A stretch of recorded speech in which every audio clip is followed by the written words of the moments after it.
The Harvest. Good afternoon to you, Africa. This is Imene Nouad with the latest news from across the continent and the world. Algeria renews its condemnation of the Zionist recognition of the Somaliland, consider it direct threatening to the unity of Somalia and for the Horn of Africa. Let's hear what Attaf said on this topic. Algeria believes that today's meeting must go beyond the simple expression of condemnation of the Israeli unilateral action and declaration of solidarity with the sisterly Republic of Somalia.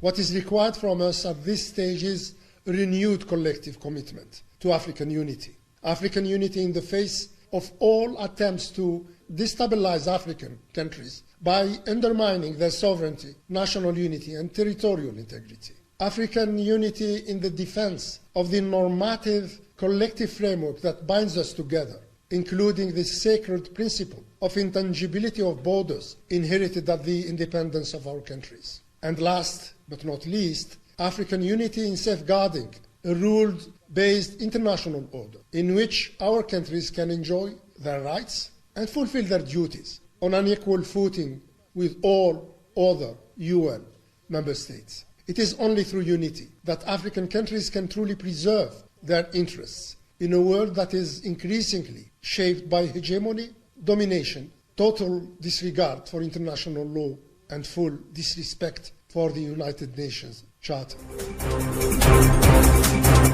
In a word said by the Minister of State, Minister of Foreign Affairs and African Community and African Affairs, Ahmed Attaf, during his meeting with the African Peace and Security Council, calling for a united African situation and international to defend the integrity and sovereignty of Somalia and respect of its borders.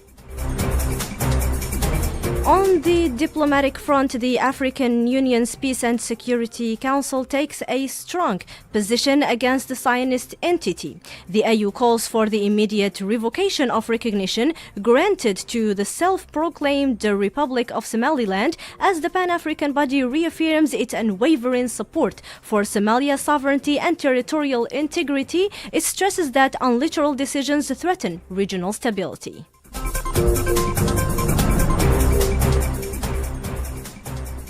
In the Democratic Republic of Congo, this situation is severely disrupting humanitarian operations in Otiri province. Escalating violence around the town of Buli leaves at least 25 civilians dead.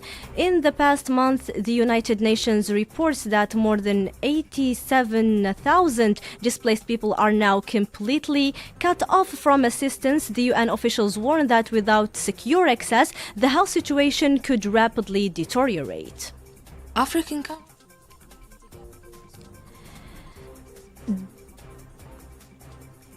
The Horn of Africa is taking part to take the lead in treating the situation in Eastern DRC through united efforts, I say, in this field. And Yasmin Ben Ashur explains more on this topic.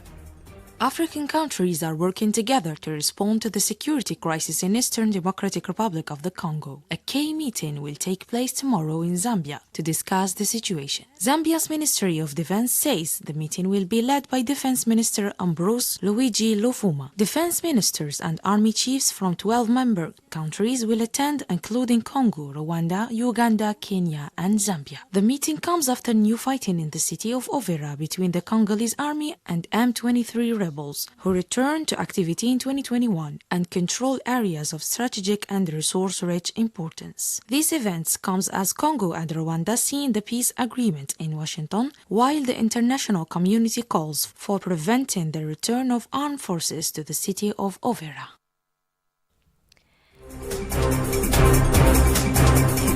The crisis is putting heavy pressure on neighboring Burundi. UNICEF confirms the arrival of more than 100,000 Congolese refugees and returnees since early December. Busuma camp is overcrowded with less than 2 liters of water available per person per day, and cholera outbreak is spreading, while cold temperature heightened the risk of hypothermia among women and children.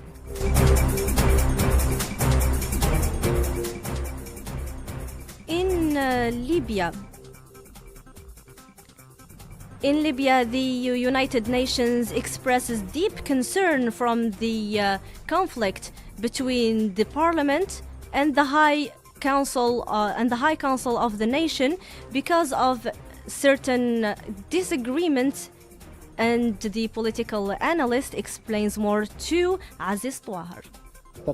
I think the situation could cause a split in the Commission if the president elected by the Libyan High Council of State tries to take control of the Commission's headquarters in Tripoli by force. This would worsen the situation. However, I believe a solution is still possible, especially since Libyan mission of the United Nations has asked both councils to stop unilateral actions and has offered help to reach an agreement on the composition of the Elections Commission.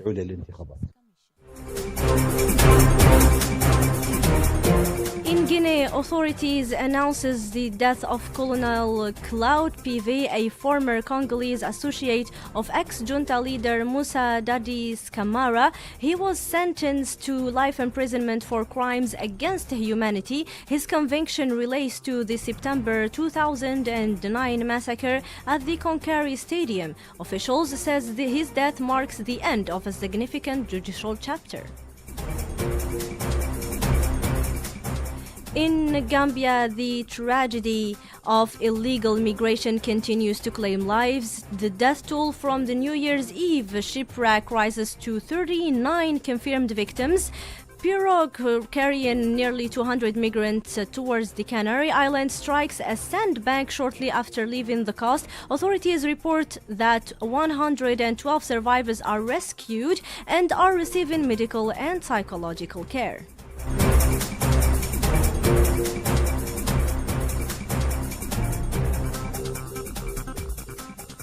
Shifting to Nigeria, as the Nigerian army announces the arrest of 8 suspects linked to the suicide bombing that targeted the mosque in the Gamburu market in Adamawa State following weeks of intelligence-led operations. More details with Widad Alawa.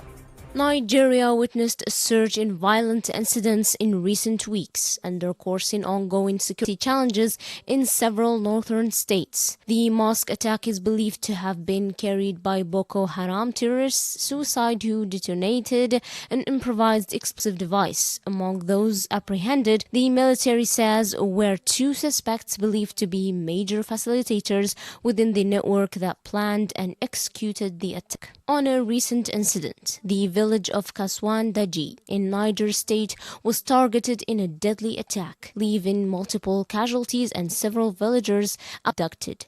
And in response, President Bola Tinubu issued urgent directives to military commanders ordering them to track down those responsible for the assault. The Nigerian government has been strengthening security measures across the country to address ongoing threats from terrorism, banditry, and communal violence. These efforts involve coordination between the military, police, and intelligence agencies. Ifriqiya FM correspondent to Nigeria, Nazif Murtada, explains more. Let's say the Nigerian government continue to step up security measures nationwide in response to ongoing threats posed by terrorism, banditry, communal violence through coordinated efforts involving the military, police, and intelligence agencies. Authorities are reinforcing preventive actions, intelligence-led operations, and rapid response mechanisms to protect lives and restore stability in affected regions. In Niger State, for example, government interventions have focused on tightening security in vulnerable rural areas,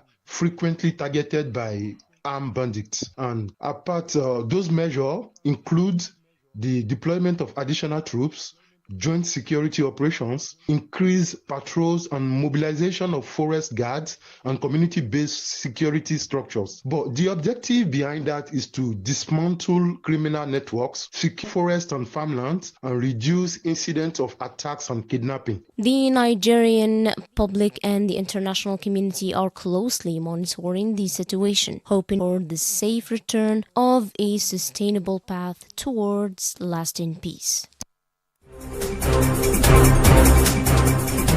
In Gambia, the tragedy elsewhere in the continent, instability persists in Sudan. The International Organization for Migration announces that more than 65,000 civilians flee the Kordofan region in 3 months due to clashes between the army and the RSF. In contrast, Benin's army reports operational gains in the north. 45 terrorists are neutralized during the last quarter in several security operations. In Madagascar, the rainy season continues to take a deadly toll. Authorities confirm at least 11 deaths and hundreds of victims, mainly in and around the capital of Antananarivo. Flooding damaged homes and infrastructure in several districts. Meteorological services forecast continued heavy rainfall over the high plateau. Concluding this harvest with the sport news, in the AFCON 2025 quarter-final lineup is now complete. Algeria qualifies dramatically with a last-second extra goal by Adil Boulbina against Congo. On this victory, the man of the match, Boulbina, expresses more. Alhamdulillah, congratulations to the Algerian team and to all the Algerian people. Though it was not easy, but Allah helped me succeed. I got the reward of all the hard work my teammates did during the match. The most important thing is that the Algerian team reached the quarter-finals. It does not matter who scores or who plays. We will stay focused on this tournament and make our people happy in the next matches, inshallah. Defending champions Ivory Coast defeat Burkina Faso 3-0 with an impressive performance. The quarterfinals feature Mali versus Senegal, Morocco against Cameroon, Algeria facing Nigeria, and Egypt clashing with Ivory Coast. As teams chase a place in the January 18th final on the Algeria-Nigeria face-off, the Nigerian coach Eric Chile expressed more. I'm very happy and proud for my player. They played a great game, but this is only one game. We did nothing. My job now is to keep the player very focused. If we want to be ambitious, we have to continue to improve and to keep this quality in the pitch. We have to prepare a big game against Algeria. So my dream now is to stay ambitious. My dream now is to have a lot of training session, very good, in the intensity and in the aggressivity to prepare well this game. Well, the matches will resume tomorrow. May the best win. And that's all for today's harvest. Thank you for paying attention to the fullest. It was directed by Muad Bab Ahmed, control board with Khaled, and streaming with Rania, while observation with Tawis. And thank you for listening to the very end. Once again, this is Imene Nouad tuning out with the Voice of Africa. Ifriqiya FM 105.6